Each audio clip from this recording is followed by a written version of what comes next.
اعوذ باللہ من الشیطان الرجیم، بسم اللہ الرحمن الرحیم۔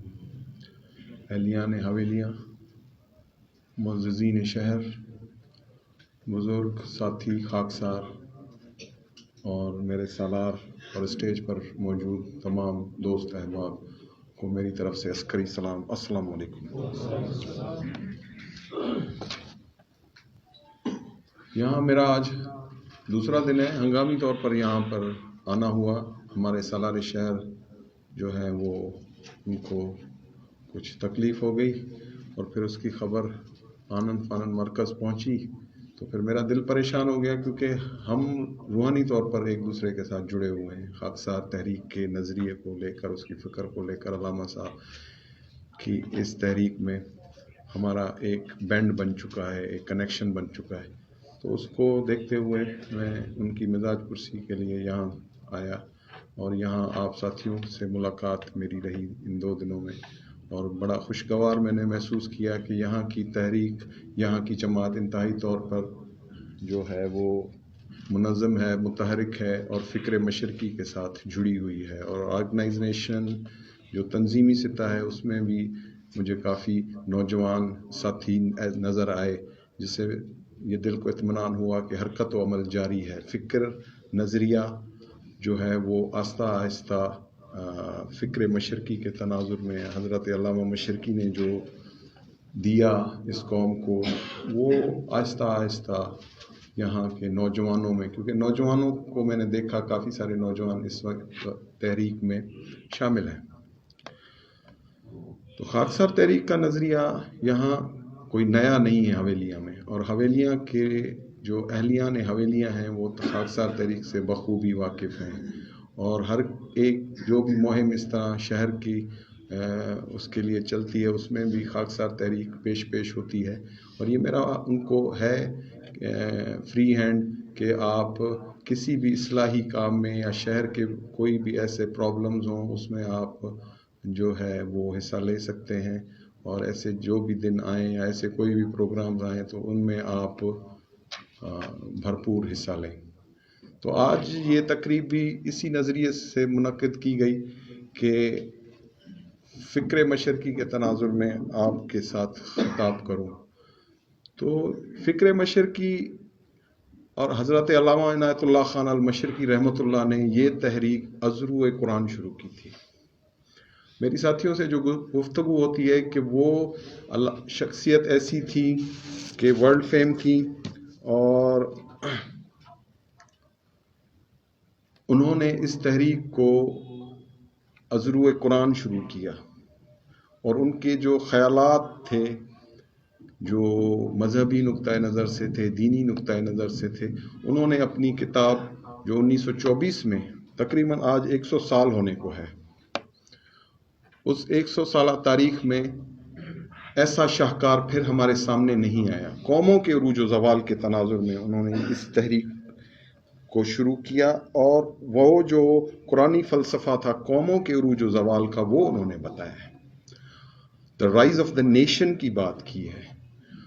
آج اگر ہم یہاں پر دیکھتے ہیں تو بینگ اے پاکستانی ہم موجود تو ہیں اس جغرافیے میں، لیکن ہمارے خیالات، ہماری فکر، ہمارا نظریہ ڈیوائیڈ ہے۔ وہ کیوں ہے؟ وہ اس لیے کہ ہم جس سسٹم کی مار کھا رہے ہیں اس سسٹم نے ہمیں الگ الگ کر دیا ہے، سیاسی طور پر، نظریاتی طور پر، فکری طور پر، گلی محلوں تک ہمیں جدا کر دیا ہے۔ کل بھی ایک بیٹھک ہوئی تھی تو اس میں میری بات چل رہی تھی کہ خاکسار تحریک نے کیا پروگرام دیا، کیا نظریہ دیا، جو جس نظریے کی تقلید اس وقت ہو رہی ہے، سیاسی نظام جو اس وقت ہمارے درمیان رائج ہے، وہ کتنی اس میں ڈیلیورنس پاور رہ گئی ہے، وہ کتنا طاقتور ہے، کیا وہ ہماری آج کی ضروریات کو پورا کر سکتا ہے، یا وہ کر رہا ہے، یا اس کو مستقبل میں کر سکنے کی قوت ہے۔ جو یہ سارا سینیریو اس وقت ہے، ہم اگلے کچھ دنوں میں بلدیاتی انتخابات کی طرف بھی جا رہے ہیں، اور یہاں پر بھی بلدیاتی انتخابات کی بھی تیاری ہو رہی ہے، لیکن یہ جو نظام حکومت ہے یہ نظام حکومت میں کتنا ڈیلیورنس پاور ہے کہ اس سے اس کے ہونے کے ثمرات عوام تک پہنچ سک رہے ہیں یا نہیں. یا ماضی میں اگر ہم دیکھتے ہیں تو صرف پاکستان نہیں، یہ جو ایڈاپٹیشن ہوئی تقسیم ہند کے بعد، جب پاکستان میں اس سسٹم کو اڈاپٹ کیا گیا اور ادھر ہندوستان میں اڈاپٹ کیا گیا اس جمہوری نظام کو، جس کے تحت یہ انتخابات وجود میں آئے، یہ جمہوریت وجود میں آئی، یہ بلدیاتی نظام، یہ پارلیمانی نظام وجود میں آئے، کیا انہوں نے دونوں اطراف وہ کچھ ڈیلیور کر سکے، یا انہوں اس سسٹم نے ہمیں صرف تقسیم کیا، گلی محلوں تک تقسیم کیا، اور یہ سارا کا سارا نظام ہمارے حق میں چلا یا ہمیں آپس میں اس نے لڑا دیا؟ یہ کچھ سوالات ہیں جو میں آپ کے درمیان پھینک کر اب آگے چلتا ہوں کہ بھائی ہمارے ذہنوں میں اس موجودہ سسٹم آف گورننس جو جمہوریت کے تحت ہمیں ملا، کیا وہ اس نظام نے ہمیں کچھ دیا، یا اس کے مد مقابل کوئی ایسا سسٹم ہے جس کو ہم رائج العمل کر کے اپنے لیے کوئی آسانیاں پیدا کریں؟ کیا ہمارے ذہنوں کو صرف یہی بتایا گیا کہ ایک جمہوریت ہے، اس جمہوریت کے ذریعے سے لوگوں کو ان کے حقوق ملتے ہیں، ان کو سول رائٹس ملتے ہیں اور ان کی ڈیمانڈیں پوری ہوتی ہیں؟ ٹھیک ہے بھائی، بہت اچھا، یہ باتیں تو ہمیں کتابوں میں ضرور ملتی ہیں، اخباری بیانات میں ملتی ہیں، لیکن کبھی یہ باتیں پوری بھی ہوئی ہیں یا نہیں؟ یا ہم اس قابل ہیں ہی نہیں کہ ہم اپنے کوئی سسٹم جنریٹ کر سکیں، یا جو چیز ہمیں انگریز سے ورثے میں ملی اسی کو ہم نے پچھلے 70 سالوں سے اپنایا ہوا ہے اور آنکھیں بند کر کے اس کو اپنائے ہوئے ہیں اور زندہ باد اور مردہ باد کے نعرے لگا کر اپنا قیمتی وقت ضائع کر رہے ہیں، اور ایک ووٹ کے بدلے یہ سمجھ رہے ہیں کہ اس کے بدلے میں ہمیں ایسے نظام کی تبدیلی ملے گی جو ہماری تقدیروں کو بدل دے گی؟ یہ خواب خیالیاں، یہ سوچ اور یہ اس طرح کی جتنی بھی سوچیں ہیں، اس سے ہمیں کیا ملا؟ This is the question. اور ہمارے ذہنوں پر کوئی ایسی چیز آج تک وارد ہی نہیں ہوئی، ہمیں بتایا ہی نہیں گیا کہ اس کے علاوہ بھی نظام حکومت ہے، کوئی الٹرنیٹ وے آف گورننس ہے. تو آج بھی چلے جائیں، سیاسی جماعتیں ہیں، مذہبی جماعتیں ہیں جو جمہوریت کو اور اس سیاست کو برا بھلا کہتی ہیں، لیکن پھر بھی اسی پارلیمانی نظام کا حصہ بنتی ہیں، اسی پارلیمانی نظام کا آن دا اسٹیج. وہ اپنے لوگوں میں تو اس میں کیڑے نکالتے ہیں، لیکن پھر جا کر اسی جمہوری نظام کا حصہ بن جاتے ہیں. اگر ان سے پوچھا جائے کہ جناب آپ کے پاس کوئی ایسا نظام ہے تو بتائیں جو آج لوگوں کے مسائل کا حل ہو، تو پھر بھی ان کے پاس بھی سوالیہ نشان ہے. پولیٹیکل پارٹیز کے پاس بھی، سوائے اس میں تھوڑی سی رد و بدل کے اور آرڈیننس کے ذریعے سے یا اسمبلی میں بیٹھ کر چھوٹی موٹی قانون سازیاں کرنے کے بعد وہ کہتے ہیں کہ نظام یہی ہے، اس کے علاوہ کوئی دوسرا نظام اس دنیا میں ہے ہی نہیں. یہ صرف ہمیں پڑھایا گیا، ہمارے ذہنوں پر اس کو غالب کیا گیا. میں ان نوجوانوں سے کل بات کر رہا تھا کہ بھائی بات سنیں میری،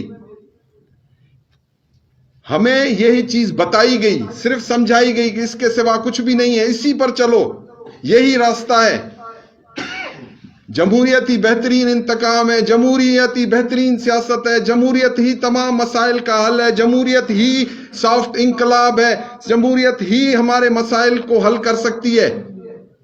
لیکن اس جمہوریت میں کیا جمہور کو طاقت ہے سوائے اس ایک دن کے ووٹ کے علاوہ؟ کیا باقی 5 سال وہ ووٹ دینے کے بعد کیا ان کے پاس کوئی عوامی قوت ہے؟ میں سمجھتا ہوں کہ ایسا اس ایک دن کے علاوہ ان کے پاس کوئی طاقت نہیں ہے کہ وہ کسی نظام کو بدلنے کی بات کریں۔ اب یہاں پر آ کر میں ایک موڑ لیتا ہوں اور میں آپ کو کہتا ہوں کہ حضرت علامہ عنایت اللہ خان المشرقی رحمۃ اللہ نے جب خاکسار تحریک کی بنیاد رکھی ہے 1931 میں اس کو چلایا ہے اور اپنے اس فکر اور نظریے کو جس کے تحت انہوں نے ایک قوت کے ساتھ انگریز حکومت کی دوران حکومت انہوں نے 9 سال کے قلیل عرصے میں 40 لاکھ گھرانوں کو فکری، نظریاتی اور عسکری بنیادوں پر انگریز کے مد مقابل ایک قوت کے کھڑا کر دیا اور ان کو ایک گورننگ سسٹم دیا۔ خاکسار تحریک نے جو گورننگ سسٹم دیا اس میں ایک معاشی سسٹم بھی تھا، اس میں عسکری نظام بھی تھا، اس میں حکومت چلانے کی صلاحیت تھی، اس میں معیشت کو قائم کرنے کی صلاحیت تھی، اس میں عام لوگوں کے مسائل کو حل کرنے کی طاقت اور قوت تھی، اور وہ اس بلدیاتی نظام کے مد مقابل ایک نظام کے طور پر کھڑا کیا گیا جو اپنی مدد آپ پر تھا۔ وہ کسی انگریز حکومت کی یا موجودہ ان جمہوری حکومتوں کے مرہون منت نظام نہیں تھا کہ اس کو فنڈنگ کی جائے اور وہ پھر اس کی کاسالیسی کر کے ان کے حکموں کو اونچا کر کے عوام کو نظر انداز کر کے اور ان کے حقوق کو پامال کر کے رکھ دے، اور یا تھوڑی سی ان کو کہیں کوئی مراد دے کر فارغ کر دیا جائے۔ دیکھیں میری ایک بات سنیں، خاکسار تحریک کا تابناک ماضی یہ بات علم نشرہ بتا رہا ہے، سمجھا رہا ہے کہ آپ ہی وہ قوت ہیں، جمہور ہی وہ قوت ہے جو اپنی تقدیر خود بدل سکتی ہے۔ وہ کسی جاگیردارانہ نظام، کسی سرمایہ دارانہ نظام یا کسی ایسے نظام کے تابع کسی بھی ایسے نظام سے اس کو حقوق نہیں مل سکتے۔ اس کو حقوق اس کی اپنی متحدہ زور بازو کے عمل سے مل سکتی ہے۔ اب وہ نظام کیا ہے، وہ گورننگ سسٹم کیا ہے، وہ متبادل نظام حکومت کیا ہے جو ہماری پرابلم کا حل ہو، ہمارے مسائل کا حل ہو۔ خاکسار تحریک میں آپ جتنے بھی نوجوان یہاں بیٹھے ہوئے ہیں انہوں نے اس تحریک کو جوائن کیا ہے، ان کو کہا کہ بھائی محلہ واری نظام کے تحت آپ تحریک کا اجرا کریں، شروع کریں، اور اس محلہ واری نظام کے تحت ایک جماعت بنائیں اپنے محلے میں، اور وہ اس میں طاقتور اور گرانڈیل جوان، پڑھے لکھے، سوچ سمجھ رکھنے والے نوجوان اس تحریک میں شامل کریں اور اس کو محلے کی سطح پر دیکھیں۔ محلہ کیا ہے؟ محلہ از the smallest unit of the society ہے، جہاں سے ایک معاشرت کی سٹارٹ ہوتی ہے، ایک معاشرہ تشکیل دیا جاتا ہے۔ یہ آج بڑے بڑے علاقے، بڑے بڑے شہر، بڑی بڑی تحصیلیں، بڑے بڑے ضلع، بڑے بڑے ڈویژن، بڑے صوبے، بڑا ملک، اس کا سب سے اسمالسٹ یونٹ کیا ہے؟ وہ محلہ، جہاں پر ایک عام غریب بھی رہتا ہے، ایک سرمایہ دار بھی رہتا ہے، جاگیردار بھی رہتا ہے، بیوروکریٹ بھی رہتا ہے، ہر قسم کا آدمی اسی محلے میں رہتا ہے۔ خاکسار تحریک اسی اسمالسٹ یونٹ کو ٹارگٹ کر کے وہاں ایک نیک خیال لوگوں کی جماعت قائم کر کے اس کے تحت خدمت خلق کو اپنا ہتھیار بنا کر ان لوگوں میں ریفارمز لانے کی، اور وہ ریفارمز کسی حکومتی امداد پر نہیں، اپنی مدد آپ کے تحت۔ ہم اپنا پیسہ، اپنی دولت، اپنا تمام سرمایہ الگ الگ جا کر خرچ کر دیتے ہیں، کہیں الگ سے اسپتال بنا دی، کہیں کچھ کر دیا، کہیں اسکول کھول دیے، کہیں خیرات خانے کھول دیے۔ ہماری بے پناہ دولت، وسائل اسی طرح ضائع ہو رہے ہیں۔ لیکن اگر اس کو کسی آرگنائزیشنل وے میں ایک تنظیمی نقطۂ نظر سے، ایک قوم کی اصلاح کے لیے، رائز آف دا نیشن کے نقطۂ نظر سے، کہ ایک نقطہ، ایک پلاننگ، ایک نظریہ رکھ کر ہم آرگنائز کریں اور اپنی جان اور مال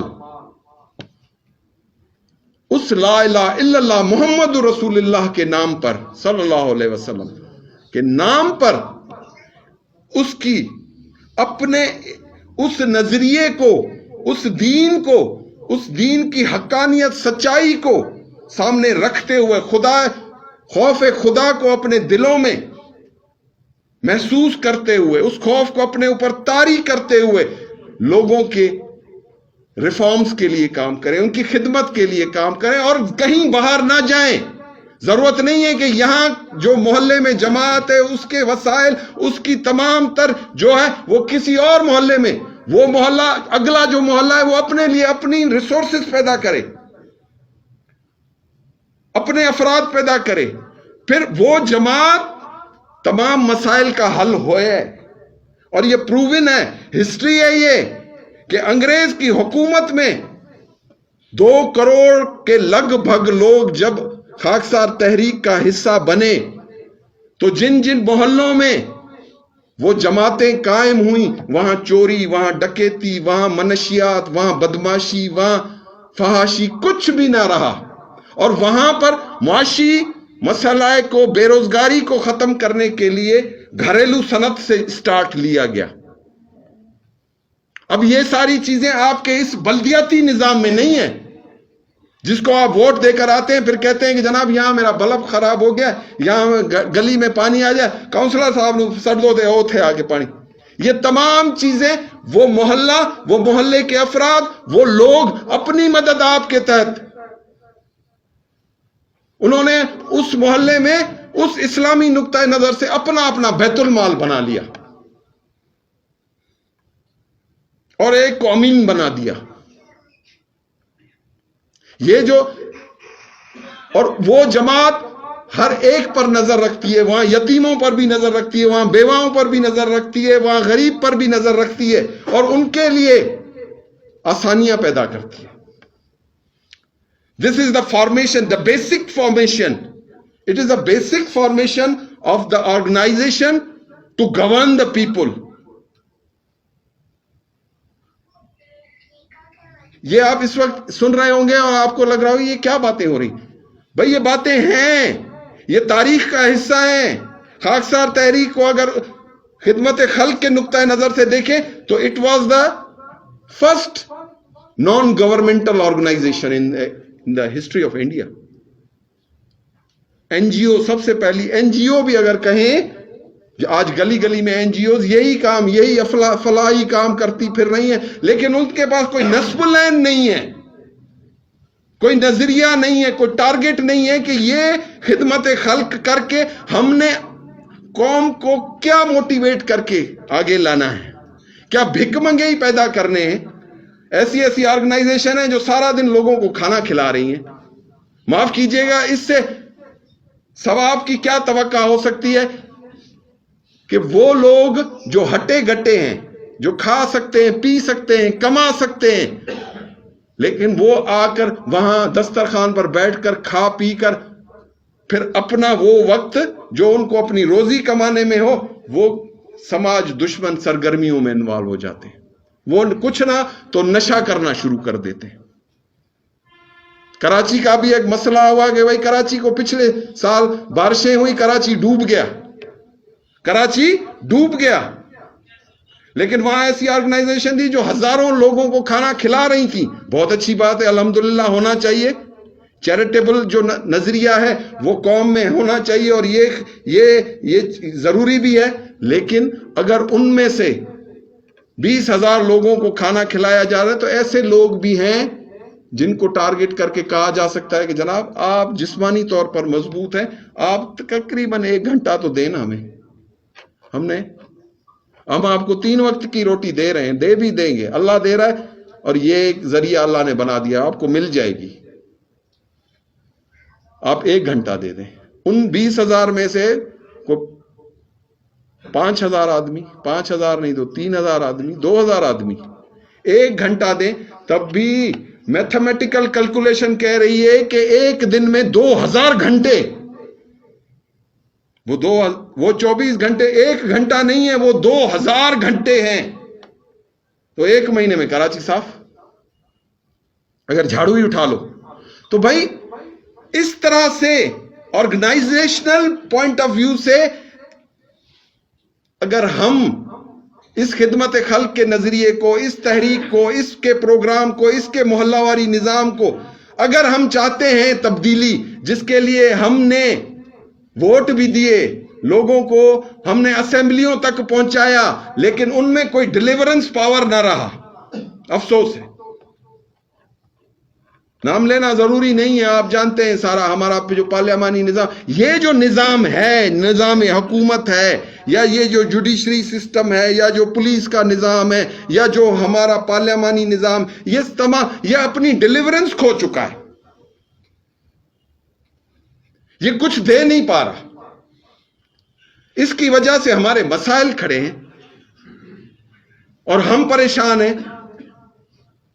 ہم سندھی, بلوچ, پختون, پٹھان, ہم شیعہ, سنی, وہابی, بریلوی, دیوبندی, حنفی, شافی, اسی نظام کے تحت, اس ڈیوائیڈ اینڈ رول کی پالیسی کے تحت ہمیں الگ کیا گیا. جب اس پارلیمانی نظام کو ہندوستان میں رائج کیا گیا تو ایک ماں کے 2 بیٹے, ایک آل انڈیا مسلم لیگ میں چلا گیا, ایک کانگریس کا حصہ بن گیا, وہ لڑ پڑے آپس میں. کیا اسلام میں یہ چیز کی اجازت ہے؟ اسی لیے علامہ عنایت اللہ خان مشرقی نے یہ اخوت کا پیغام دیا کہ اگر سیاست کرنی ہے تو دلوں کو جوڑنے کی سیاست کرو, یہ تفریق کی سیاست کیا ہے تمہاری. اسی لیے انہوں نے اس بلدیاتی نظام کے مد مقابل وہ محلہ واری نظام, یہ صرف تھیوریٹیکلی نہیں ہے, اٹ از پریکٹیکلی پروون, یہ پریکٹیکلی پرووڈ ہو چکا ہے. نہیں تو آئیں خاکسار تحریک اچھرا لاہور میں آپ کو وہ ریکارڈ دکھاؤں, کیونکہ ہمیں ہسٹری سے مٹا دیا گیا ہے. ہمارے بارے میں ہمیں صرف چند برے لفظوں سے لکھ کر تاریخ بند کر دی گئی ہے کہ یہ پاکستان کے مخالف تھے, یہ جناح صاحب کے قاتلوں میں سے تھے. بھائی کون؟ آج وہ تمام چیزیں انٹرنیٹ پر, آج دنیا کھل چکی ہے. ہم پاکستان مخالف نہیں تھے, ہم اس تقسیم کی, اس غیر منصفانہ تقسیم کے مخالف تھے, کیونکہ ہم مسلمانوں سے انگریز نے 1857 میں ہم سے ہندوستان کا اقتدار لیا تھا, تو واپس بھی اس کو اس انداز میں کرنا تھا. یہ کون سی پالیسی تھی جس کو ہم نے یس کیا کہ ہاں بھائی اکثریتی بنیادوں پر تقسیم ہو. اکثریتی بنیادوں پر جو تقسیم ہوئی اس کے نتیجہ کیا ملا, اس کے ثمرات کیا ہیں؟ آدھا بنگال ہم سے چلا گیا, آدھا پنجاب ہم سے چلا گیا, آدھا سندھ ہم سے چلا گیا, حیدرآباد دکن کی ریاست چلی گئی, جوناگڑھ کی ریاست چلی گئی, کشمیر کا مسئلہ تا قیامت کھڑا ہو گیا ہمارے سروں پر, جو آج بھی حل نہیں ہو پا رہا. یہ کیسی تقسیم تھی بھائی؟ اس تقسیم کے ہم مخالف تھے, ورنہ ہمیں اقتدار کی ضرورت نہیں تھی. علامہ مشرقی کے پاس جو کچھ تھا انہوں نے بطور سیاستدان نہیں دیا, وہ رہبر اور رہنما تھے. He was not a politician who worked for their interests of their party, کہ وہ اپنی جماعت کے فائدہ کے لیے کوئی سیاست ہندوستان میں نہیں کر رہے تھے, وہ تو عوام کی فلاح و بہبود اور اس دین کو غالب کرنے کے لیے کہ خاکسار تحریک نہ کوئی جماعت ہے, نہ کوئی سیاسی پارٹی ہے, نہ کوئی فرقہ ہے. یہ تو اس نبوی اسلام کو پھر سے دنیا میں غالب کرنے کی ایک منظم اور متحرک تحریک ہے. یہ ہیں ان کے الفاظ. اور اس نظام کو متحرک کرنے کے لیے ان اسلامی خد و خال پر انہوں نے ہماری معاشرت کو دیکھتے ہوئے, ہمارے رہن سہن کو دیکھتے ہوئے, ہمارے کلچر کو دیکھتے ہوئے ایک نظام متعارف کرایا, اور وہ تھا محلہ واری نظام, کہ اپنے محلے میں اپنا سردار خود چنو جو تمہارے مسائل کے حل کے لیے عوام کی آواز بنے, اور اس کے پاس عسکری قوت بھی ہو. تبھی اس نے آپ کو یہ وردی پہنائی, آپ کے کندھے پر بیلچہ رکھا, تاکہ آپ کے اندر ایک کانفیڈنس, ایک خود اعتمادی قائم رہے. اور آپ اپنے حقوق کے حاصلات کے لیے کسی سے بھی اس کی آنکھوں میں آنکھیں ڈال کر بات کر سکیں. That is why خاکسار تحریک was created. That is why it was came into being in 1931. وہ کہتا ہے نہ مجھے ہے فکر شہرت نہ غم وسیلہ جوئی، نہ مجھے ہے فکر شہرت نہ غم وسیلہ جوئی، میں سچائیاں سجا کر سر راہ تک رہا ہوں. دیکھ یہ وقت ہے دنیا میں ابھر آنے کا، دیکھ یہ وقت ہے دنیا میں ابھر آنے کا، یہ گوایا تو ہمیشہ کے لیے جاری ہے. آج مسلمانوں کی حالت زار پوری عالم اسلام میں دیکھ رہے ہیں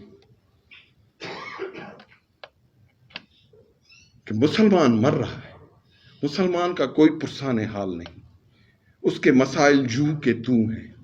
جب کالونیلزم ختم ہوا ہندوستان میں دوسری جنگ عظیم کے بعد، تو جو ریاستیں معرض وجود میں آئیں وہ اس کالونیلزم کے ہی سسٹمز کو لے کر آج انہی کی غلام ہیں. اس وقت ڈائریکٹ انہوں نے آ کر آپ کو غلامی کی زنجیروں میں جکڑا تھا. آج virtually you are slave of that system. آپ غلام ہو، معاشی طور پر غلام ہو، اقتصادی طور پر غلام ہو، IMF کے غلام ہو، ورلڈ بینک کے غلام ہو. وہاں سے ڈکٹیشن آ رہے ہیں کہ پیٹرول بڑھا دو، گیس بڑھا دو، ان پر ٹیکس ڈال دو. کوئی ہے ایسی آواز، منظم اور متحرک آواز، جو اٹھ کھڑی ہو اور کہے کہ اب نہیں؟ کیونکہ ہمیں منتشر کر دیا گیا، ہمارے خیالات کو منتشر کر دیا گیا. ہمیں اس ڈیوائیڈ اور رول کی پالیسی کے تحت تقسیم کرو اور حکومت کرو کہ اس نظریے کے تحت آج ہم بھی ایک گلی میں ایک نہیں ہیں. اور ہم خوش ہیں اپنی اپنی ذاتی کامیابیوں پر، چاہے وہ کونسلری کا امتحان انتخاب جیت کر ہو، یا CSS کے پیپر دے کر، ڈپٹی کمشنر بن کر، یا کوئی جج بن کر، یا کوئی سیاستدان بن کر. There is no pain in our heart for our nation. کوئی درد ہمارے دل میں ہماری قوم کے لیے نہیں ہے. وہ صرف اس انفرادی سوچ کی وجہ سے، اس نظریے پر قائم رہتے ہوئے، بڑی چالاکی کے ساتھ، چابک دستی کے ساتھ انگریز نے ہمیں وہ نظام دیا اور ہم نے آنکھیں بند کر لی اور اس آزادی کے پیچھے لگ گئے جس میں ہمیں آج بھی اسیری ہے. آج بھی ہم غلام ہیں. ہمارا ایک ایک بچہ 2.5 لاکھ روپے کا مقروض پیدا ہو رہا ہے. اسٹیٹیکل فگرز ہیں. اور جس طرح اکانومی آپ کی، ڈالر آپ کا 180 کو ٹچ کر رہا ہے، اور مہنگائی ہوش ربار مہنگائی جو انکنٹرولبل ہے، اور وہ اس انفلیشن سے اب سپر انفلیشن کی طرف جا رہی ہے کہ آپ بیگ میں پیسے لے کر جائیں گے اور تھیلے میں چند چیزیں لے کر اپنے گھر جائیں گے. اور وہ سیاستدان، وہ مذہبی پیشوائیت کے بڑے بڑے رہنما، ان کے اثاثے، ان کی جائیدادیں، ان کے مال، ان کی اولادیں، یا وہ سول بیوروکریٹ، یا وہ بڑے بیوروکریٹ جرنیل کرنیل لیول کے بڑے بڑے، وہ بھی، ان کے بھی تمام اثاثہ جات باہر ہیں بھائی. وہ تو یہاں سے زوم کر کے جہاز اڑے گا اور کہیں گے کہ چلو یہ قصہ بھی پاک ہوا. تو بھائی پھر ہم کون ہے ہمارا پرسان حال؟ اگر ہم اپنے پرسان حال نہیں ہیں، ہم کہیں ایک آئیڈیالوجی پر جمع نہیں ہیں، تو پھر ہمارا خدا حافظ، ہمارے بچے مقروض، ہم مقروض، فحاشی، بےایمانی، تمام چیزیں ہمارے اندر سرایت کرتی جا رہی ہیں. یہ انٹرنیٹ کا دور ہے اور ان ساری چیزوں کو ہم روک نہیں پائیں گے. معاف کیجئے گا، ہم اپنے بچوں کو یہ خود چیزیں ہاتھ میں لا کر دے رہے ہیں کہ یہ رکھو اور وہ ہماری تمام تہذیب کو، ہمارے کلچر کو، ہماری اٹھنے بیٹھنے، رسم و رواج، تمام چیزوں کی دھجیاں اڑ رہی ہیں. اور ان نظاموں میں ایسی کوئی چیز نہیں ہے کہ وہ گراؤنڈ لیول پر قوم کی کوئی اصلاح کر سکیں. کیا صرف ووٹ دینے اور لینے سے قوم کی اصلاح ہو جائے گی؟ یہ سیاسی جماعتیں آپ کے پاس ہر 5ویں سال آ کر کہتی ہیں کہ خدا کے لیے ایک ووٹ دے دو، ہم آپ کی قسمت بدل دیں گے. اس کے لیے پھر آپ کے لیے وہ کیا پروگرام مرتب کرتی ہیں کہ غریب کو صرف 10,000 12,000 دے دیا، فارغ کر دیا، پھر بھی اس کو یہ بنائے رکھا. تو پھر کیسے ہوں گے یہ مسائل حل؟ کون کرے گا مسائل حل؟ ان 73 سالوں میں آپ نے تمام مذہبی پلیٹ فارمز چیک کر لیے، سیاسی پلیٹ فارمز چیک کر لیے. دین who is the solution provider؟ ہمیں بھی دیوار کے ساتھ لگا دیا گیا. اب آپ کو ہی نہیں پتا، کیونکہ آپ نے اپنے سلیبس میں نہیں پڑھا، لائبریری میں نہیں پڑھا، یونیورسٹی کالجز میں نہیں پڑھا، اخبارات جرائد میں نہیں پڑھا کہ خاکسار تحریک کیا ہے. بھائی خاکسار تحریک تو وہ قوم کا عنصر تھی جو علامہ مشرقی نے اپنے گھر میں نہیں بنایا تھا.